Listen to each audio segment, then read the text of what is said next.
नोरमा group, जो सोचता है वो करता है। आपके अपने सपनों का आशियाना। 2022 में अचानक से नीतीश कुमार ने जो फैसला ले लिया था तो भारतीय जनता पार्टी का कोर टीम पूरी तरह से स्तब्ध रह गया था। नीतीश कुमार ने फैसला लिया था कि वो भारतीय जनता पार्टी के साथ अब आगे कंटिन्यू नहीं करेंगे और उन्होंने राज्यपाल को जाकर के इस्तीफा दे दिया था। इस्तीफा देने के बाद नीतीश कुमार सीधे राबड़ी आवास पहुंचे थे और वहां जाकर के उन्होंने घोषणा कर दिया था कि वो अब महागठबंधन के साथ सरकार चलाएंगे। इस घोषणा के बाद बिहार में अचानक से सरकार बदल गई थी और इसके पीछे की कहानियों को यदि आप सिलसिलेवार ढंग से देखें तो इसी तरह की कहानी एक बार फिर से रिपीट हो रही है।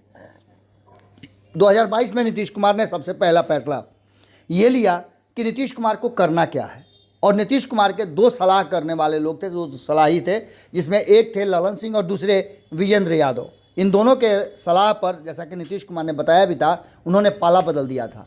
लेकिन 2024 में जब नीतीश कुमार पुनः वापसी कर रहे थे तब भी उन्होंने इसी तरह का फैसला लिया था। उन्होंने सबसे पहला काम जो किया वो ललन सिंह को अध्यक्ष पद से हटाया और खुद अध्यक्ष पद पर बैठ गए, क्योंकि नीतीश कुमार को तब फिर से एक बार ऐसा फैसला लेना था जो फैसला कहीं ना कहीं नीतीश कुमार को आने वाले 2024 के चुनाव में अधिक से अधिक मजबूती प्रदान कर सके, और वो एनडीए गठबंधन में वापसी कर गए। इस दोनों घटनाओं की चर्चा हम इसलिए कर रहे हैं कि एक बार फिर से माहौल इसी तरह का बनता हुआ दिखाई दे रहा है। दिल्ली में भारतीय जनता पार्टी की लगातार बैठकें हो रही हैं और उन बैठकों के साथ साथ बिहार उसमें सबसे ज़्यादा फोकस पर है।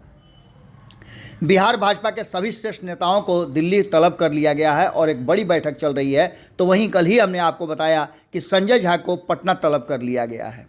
आपको बता दें कि जो वर्तमान परिस्थिति बनी है उस परिस्थिति को 2022 और 2024 से आप तुलना कर सकते हैं या फिर उसकी कसौटी पर रख करके देखें तो कहीं ना कहीं एक बात तो साफ नज़र आ रही है कि नीतीश कुमार की रणनीति काम करना शुरू कर चुकी है। और सबसे बड़ी बात कि नीतीश जब चुप होते हैं तो उनकी रणनीति और तेज़ी से काम करना शुरू करती है। हालांकि दूसरी तरफ ये भी कहा जा रहा है कि नीतीश कुमार अस्वस्थ हैं और सारे फैसले जो हैं वो दूसरे लोग ले रहे हैं। लेकिन ऐसा जनता दल यूनाइटेड में हो यह संभव दूर दूर तक नहीं लगता है। जब तक नीतीश कुमार के जुबान चलते रहेंगे तब तक कोई भी फैसला नीतीश कुमार के बगैर नहीं हो सकता है। आपको बता दें कि 2022 में जब नीतीश कुमार बाहर आए थे तो दो तीन बातें थी जिसकी चर्चा हम पिछले 2 दिनों से लगातार कर रहे हैं। हमने पंचनामा में भी आपको बताया था संपादक नमन मिश्रा जी के साथ कि जब नीतीश कुमार की इच्छा थी कि वो बिहार से बाहर दिल्ली की राजनीति करें और दिल्ली के शीर्ष कुर्सी पर बैठे, जहाँ वो नरेंद्र मोदी से भी ऊपर की हो, राष्ट्रपति और उपराष्ट्रपति की कुर्सी पर बैठने के लिए जो प्लान बनाए गए थे वो पूरी तरह से फेल हो गए और शायद भारतीय जनता पार्टी भी तब नहीं समझ पाई। यही कारण है कि आज भी भारतीय जनता पार्टी मुख्यमंत्री की कुर्सी के लिए जद्दोजहद कर रही है बिहार में।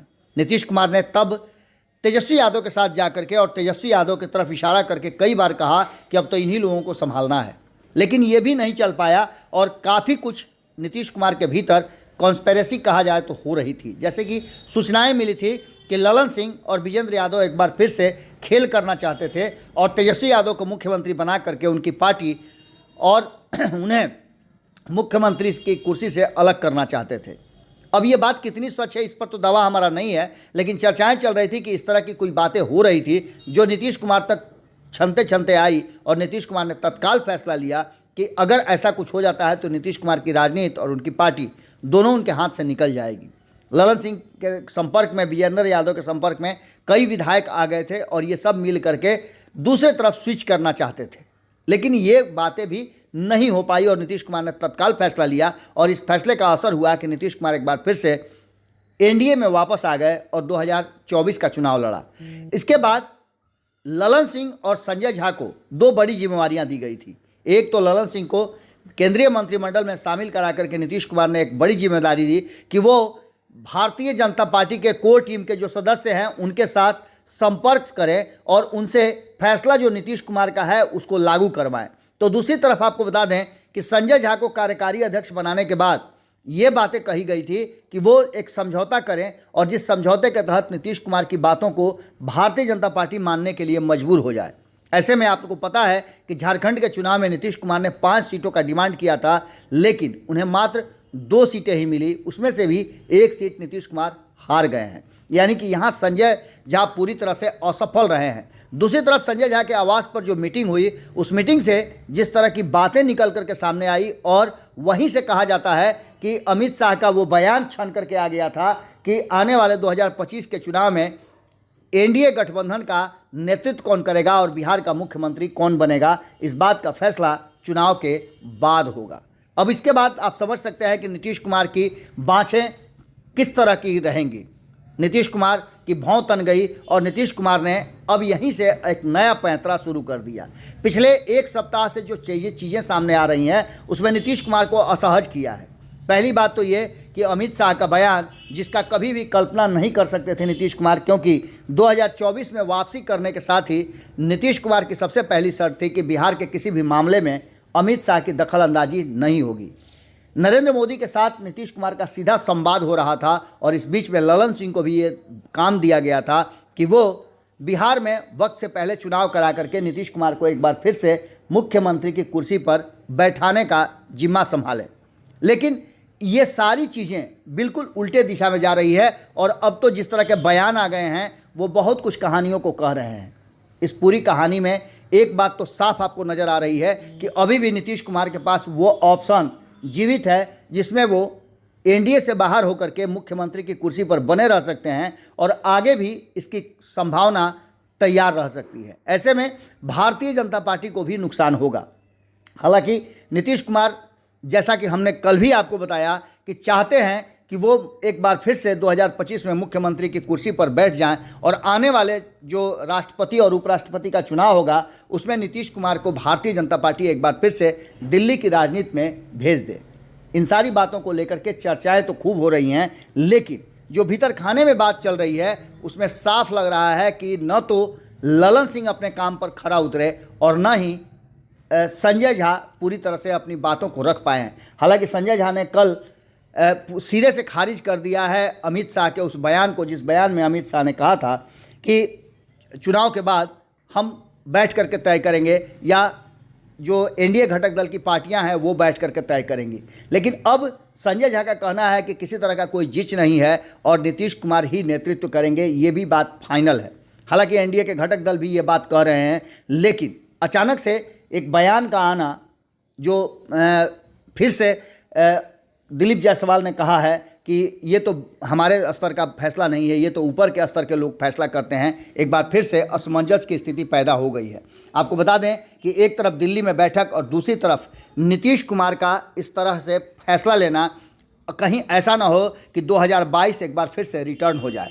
संजय झा और ललन सिंह की नीतीश अगर छुट्टी कर देते हैं, क्योंकि ये टारगेट में पूरी तरह से फेल नज़र आ रहे हैं। 2024 में भी यही हुआ था और 2022 में भी यही सब बातें हुई थी। आपको याद होगा कि आरसीपी सिंह भी पार्टी से बाहर जब गए थे तो यही कहा गया था कि वो उत्तर प्रदेश में भारतीय जनता पार्टी के साथ डील करने में असफल रहे हैं। अब देखना दिलचस्प होगा कि जो बातें और जो सिलसिला लगातार जनता दल यूनाइटेड में चलता आ रहा है, इतिहास अपने आप को एक बार फिर से दोहराएगा।